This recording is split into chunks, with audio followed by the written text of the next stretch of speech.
Good morning. I know this is a little bit different, but my challenge this week is for you guys to stand up off the couch and get comfortable in worship.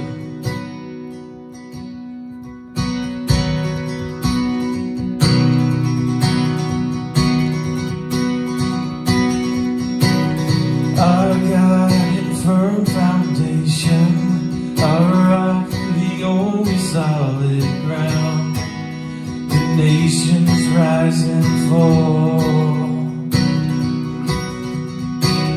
kingdoms once strong, now shaken. We trust forever in your name, the name of Jesus. We trust the name of Jesus. You are the only King forever. Mighty God, we lift you higher. You are the only King forever, forevermore. You are victorious.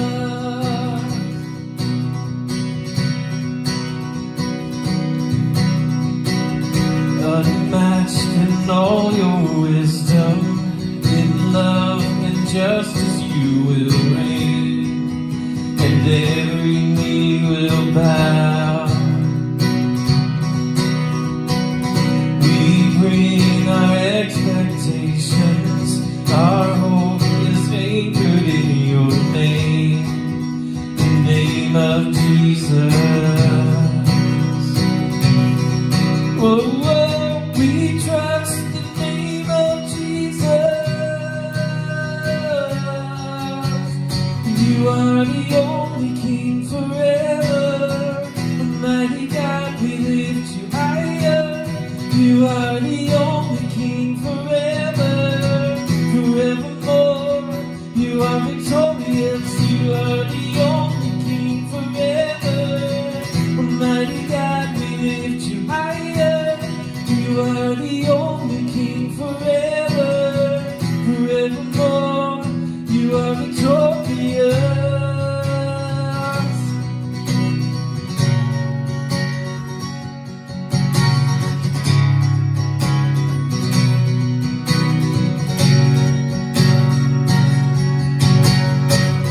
We lift our banner high. We lift the name of Jesus. From age to age you reign. Your kingdom has no end. We lift our banner high. We lift the name of Jesus. From age to age you reign. Your kingdom has no end. You are the only King forever. Almighty God, we lift you higher. You are the only King forever, forevermore. You are victorious. You are the only King forever. Almighty God, we lift you higher. You are the only King forever, forevermore. You are victorious.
we celebrate the fact that you keep us safe and warm.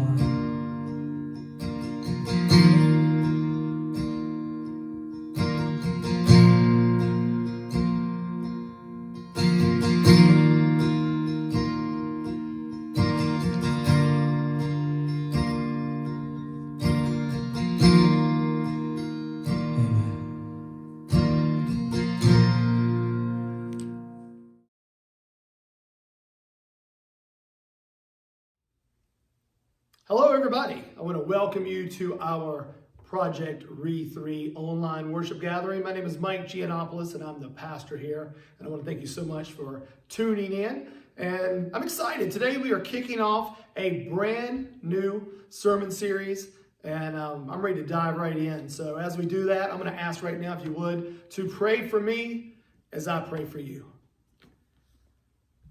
Heavenly Father, we come before you right now. I thank you so much just for, this life that you've blessed us with. That in the midst of all the chaos, the uncertainty, the questions, the fear, Lord, you have truly given us a time as a nation, as a world, just to call a time out, to rest, to catch our breath. And Lord, I pray that we just appreciate this time that you've given us. That this morning, as we dive into the scripture and look at an incredible story in your word, that God, you'll just reveal to us our life, maybe the parts of our lives that we need to hit the reset button on, the parts of our lives where we need to have a new normal, especially as it pertains to our relationship with you and each other. So Lord, I just pray that everything that is said right now, I pray that, the ears and the hearts that are listening, the eyes that are watching, the Lord, you just speak to us. Draw us closer to you. Challenge us and change us in an incredible way. And let everything that is said and done bring honor and glory to your name and a smile to your face. Amen. Well, all of us have had times in our life that maybe we've been operating something and it just stopped working. And so what we need to do is we have to go reset it. If you've ever had a power outage at your house, maybe there's a lightning storm or something, and maybe the breaker box gets flipped. You got to go find the box and open it up and flip the breaker, reset it. And then maybe there's been times in your life, and I know at least at my house, that sometimes the Wi-Fi just goes out. You got to go unplug the modem and wait a little bit and plug it back in, or unplug the router. You got to wait and reset it. Or maybe it's your computer or your television, something just kind of freezes. So you have to reset it. You have to unplug it, unhook it. And I'm willing to bet that if you've ever called a technician, if you've ever called up one of the support lines and said, hey, this is what's happening, my computer stopped working, or my cable TV's going out, or my satellite's going out, or internet's going out, I guarantee you, the first thing they ask you is this: have you tried turning it off and back on again? Man. In her book, Almost Everything, Anne Lamott says this. She says, almost everything will work again if you unplug it for a few minutes, including you. I've been thinking about that quote a lot over the last several weeks. Because let's face it, for a lot of us, our lives have been unplugged. We were plugged into certain routines, relationships, schools, jobs, sports, activities, church. We were plugged into what we considered our normal. And now there's stay-at-home orders because of the virus. And a lot of things that we've been used to, we've now been forced to unplug. And the more I've thought about that quote, the more I've kind of contemplated life as it is right now and asking God where he's at in all of this, I keep feeling like over and over, God is just telling me, Mike, you're in a time of reset. It's time to reset life. You see, as I've had conversations with people over the last few weeks, especially, one of the most common phrases and sentences that's been mentioned to me is this: Someone will say, I can't wait until life gets back to normal. Really? I mean, is that really what we want? I mean, I've even had conversations with people that are like, man, my prayer is that God will just hurry up and get this disease out of here, and jobs can open back up and things can happen and life will get back to normal. That's my prayer. And again, I'm thinking, really? I mean, is that really what we want? Because if we're really honest with ourselves, this normal that we had 60 days ago, 30 days ago, for a lot of us, just wasn't working. I mean, just think about it. To the normal person, you take a normal family of 5, that's my family. What did our life look like? We were all getting up early, rushing around the house, making sure backpacks were packed, eating breakfast, fixing lunches, taking everybody to school, getting them where they needed to go. I was off to my job here at the church. My wife's off to her job, there as an attorney. And we're all busy. The kids are in school all day. And then we go start picking them up. And sports has started. And so the kids are at school late. And they don't get home till late. And they're eating dinner late and going to bed late. I mean, it's just, and then you wake up and you do it all again the next morning. I mean, that was our normal. That was a normal for a lot of people. It was like this rat race, this mouse on a wheel, just running and running and running as fast as we could go. And how many times in the last few months did you not think to yourself or even pray, God, I just need a timeout. God, I just need a break. That the thing that you longed for, the thing that you desired, the thing that your soul ached for was something different than normal.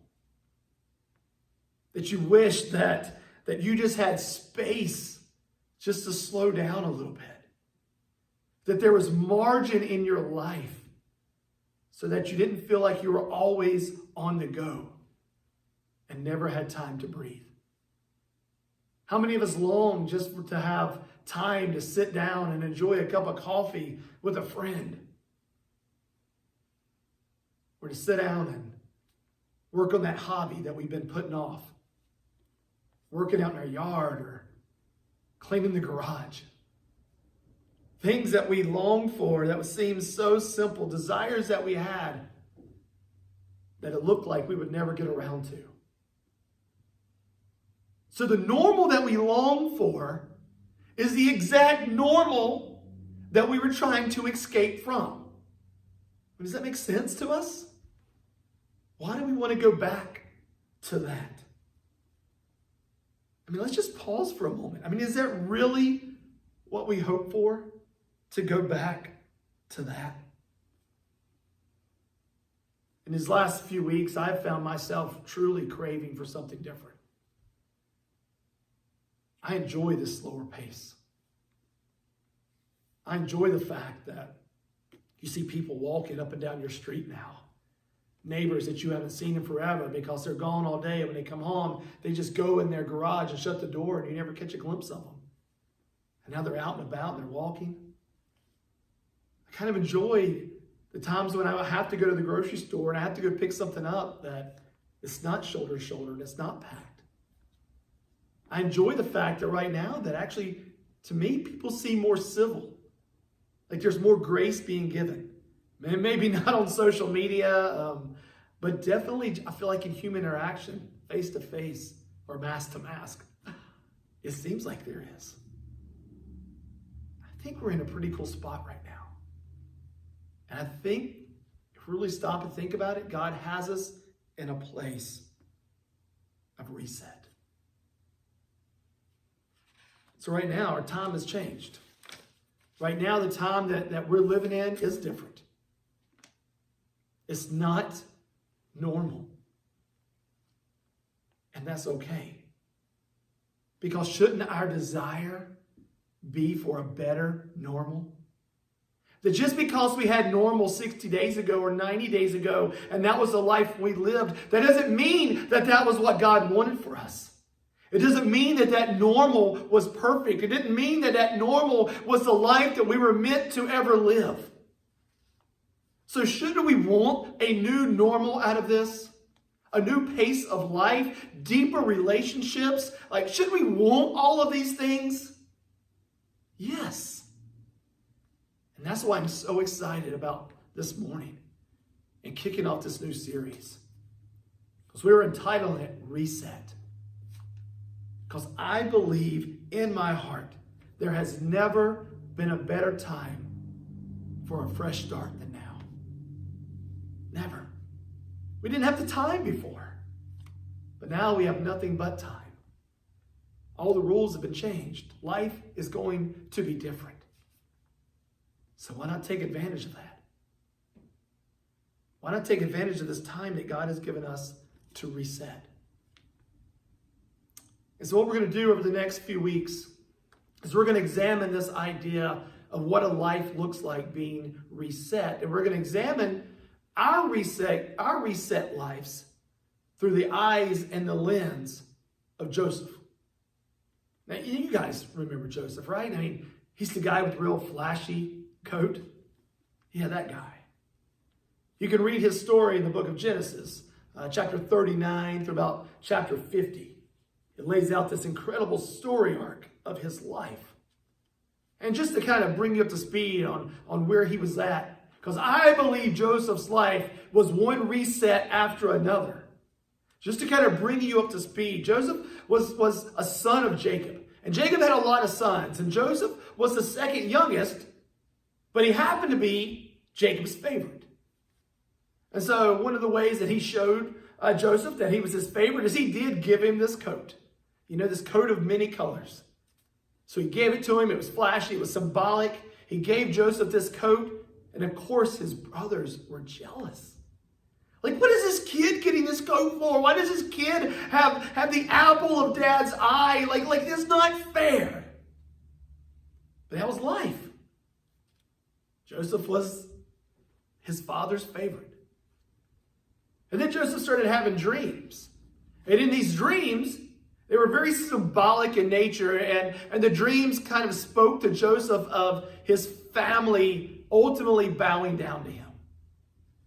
Now, Joseph being, I don't know, maybe a bit immature. Maybe he just wanted to brag or throw it out there. He went to his family and he told them.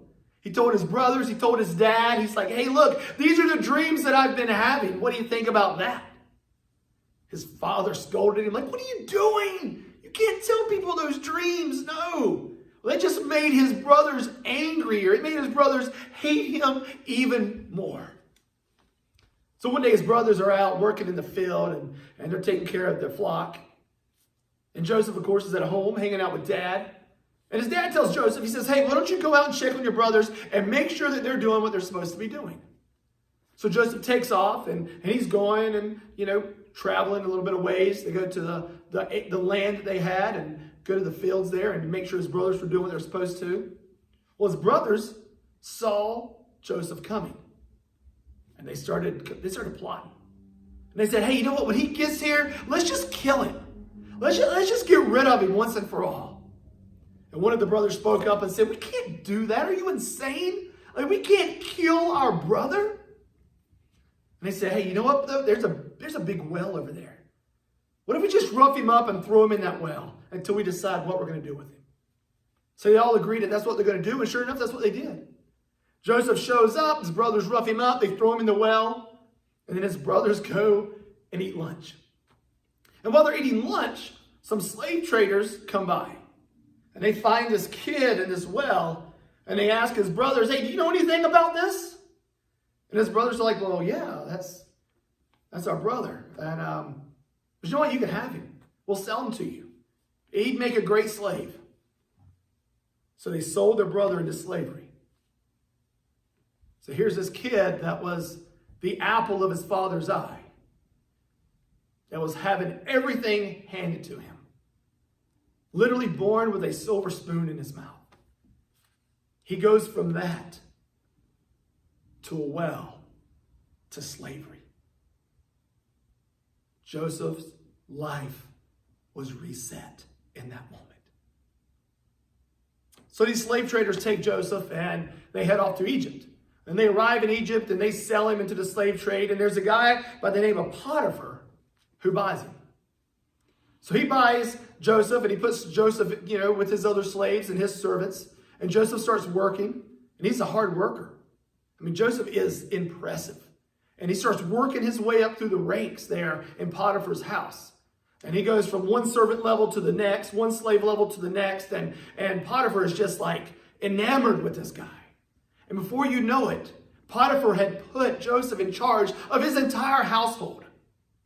He was Potiphar's right-hand man. Now, Potiphar just happened to be captain of Pharaoh's guard. So Potiphar wasn't some slouch. I mean, he was way up in ranking officials there in Egypt. So here was Joseph, second in command to a guy who was up at the top of Pharaoh's cabinet. Well, to me, doesn't that look like Joseph's life was reset again? I mean, he went from a boy that had it all to a slave to now a favored servant. Now, I'm sure Joseph didn't want for anything. He had it all. All of his needs were being met. He was appreciated. And in fact, he was appreciated a little bit too much. You see, Potiphar's wife took a liking to Joseph. So she made a move. And Joseph resisted. And Potiphar's wife got angry. And then she lied. She made up this story, and Potiphar believed his wife. And he took Joseph and he threw Joseph in prison. His life was reset again. He had everything. He lost everything. He got everything almost back. He lost everything again. Reset after reset after reset. So now here's Joseph, and he's now in this prison. But Joseph's just being himself, and sure enough, the other prisoners and the guards even became enamored with Joseph. And they saw Joseph as this guy who just had wisdom pouring out of him. And so they found out that Joseph had this ability to interpret dreams. And so some of the guards would come and some of the prisoners would come to Joseph and they'd share their dreams with him. And he would hear their dreams and he would tell them exactly what their dreams meant. Well, during this same time period, Pharaoh was having some dreams. And these dreams were very disturbing. And Pharaoh could not figure out for the life of him what they meant. So he started calling in all of these people that he considered the wisest in Egypt. And none of them could answer him. None of them could explain his dream. So one day, his cupbearer said, "Hey, I know this guy that's in prison right now, and he can interpret anything." So Pharaoh said, "Well, bring him to me." So that's what he did. He brought Joseph to Pharaoh. Pharaoh told him his dreams. Joseph listened and said, "This is exactly what's going to happen. This dream right here means you're going to have 7 years of famine. No food. Nothing's going to be here. All the crops are going to die. 7 years of extreme famine. But this dream right here means that before that happens, God's going to give you 7 years of abundance. 7 years of plenty. For you to gather up and save up so you can be prepared when this famine hits." Well, Pharaoh was blown away.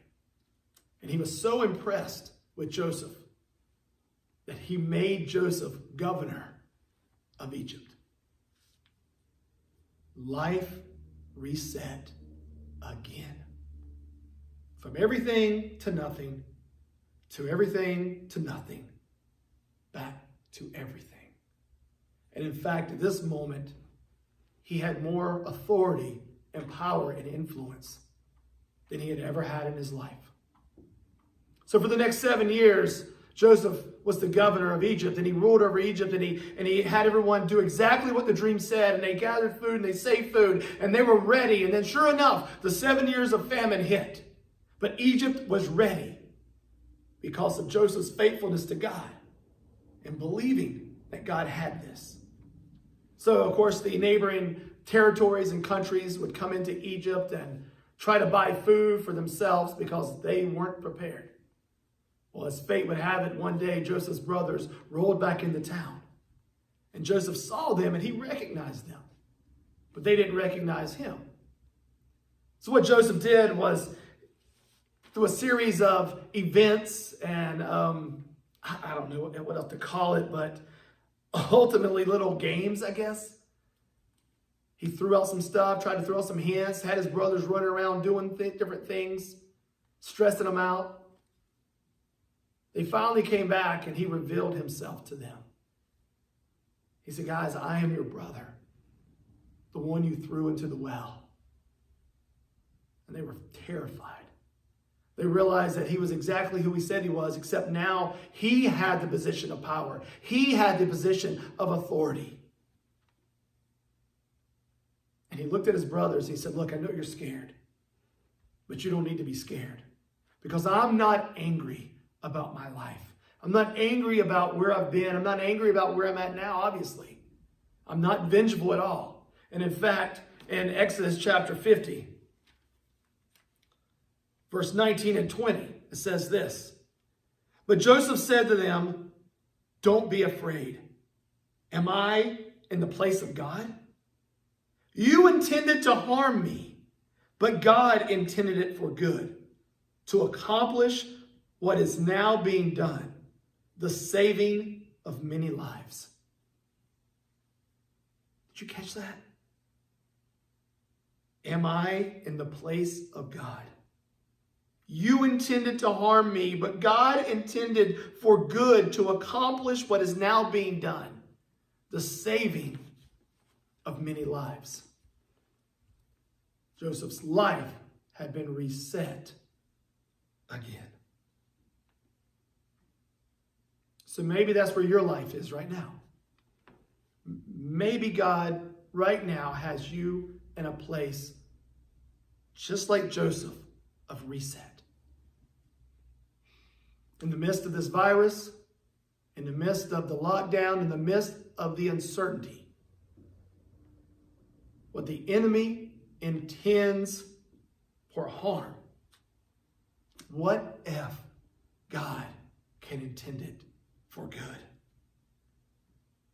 What if what's happening right now, God can use to save your life and to save others? I have no idea where you were headed before all of this started, but God does.